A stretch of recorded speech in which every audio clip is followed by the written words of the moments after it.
when I was in New York, Ed Friendly was vice president in charge of specials. And we had done a Rowan and Martin special, and he did a deal where we were going to do some specials with Rowan and Martin. And when I came out to the West Coast, a fellow, George Schlosser, came in to see me. And I remember he pitched me 2 shows. Mind you, this was the 60s. One show was a vaudeville show for animals. We didn't commit to it. The other show was a pretty good idea, I think. I mean, when you think of it, the 60s, it was nothing but music and lights. I guess it was a psychedelic concept that would go on like 1 o'clock in the morning, and we didn't buy that. But then he called me and he said he wanted to discuss a show with a hell's-a-poppin' idea in it. And I met with him, and he called me. I don't know if Friendly was with him or not at that point, but Ed Friendly got involved with George Schlosser, and we married Rowan and Martin with the laughing concept.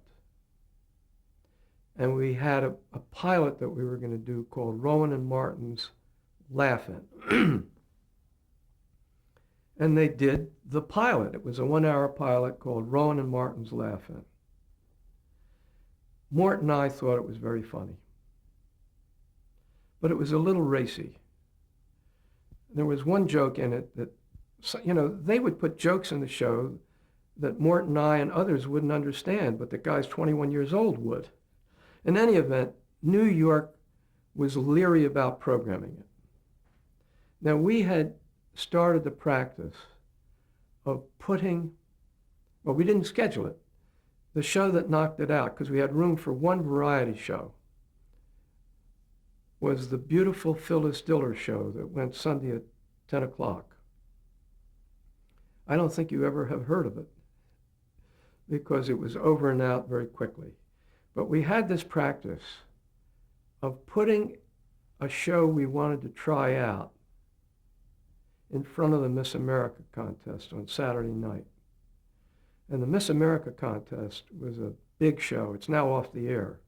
But it was one of the big specials on NBC. We lost it to CBS, and then we got it back from them. It was a much sought-after special because it was a good way to start the season and so forth. So we put Laugh-In on in September of '66. We had the pilot on before Miss America. This was a 1 hour or? 1 hour. And it did pretty well. I mean, it didn't go through the roof, but it did pretty well. And then in January, we put the series on Monday night. I think it was at 8 o'clock. I'm not sure. If you look in your book, I think there was a half hour in front of it and then Laughing, but it was Monday night early. It was up against I Love Lucy. It quickly became a smash. And we gave Schlosser and Friendly great leeway on what to do.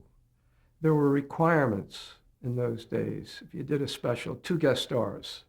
You had to approve the guest stars. We waived that, said, give us the show. It's a nutty enough idea, maybe it'll work. And it did.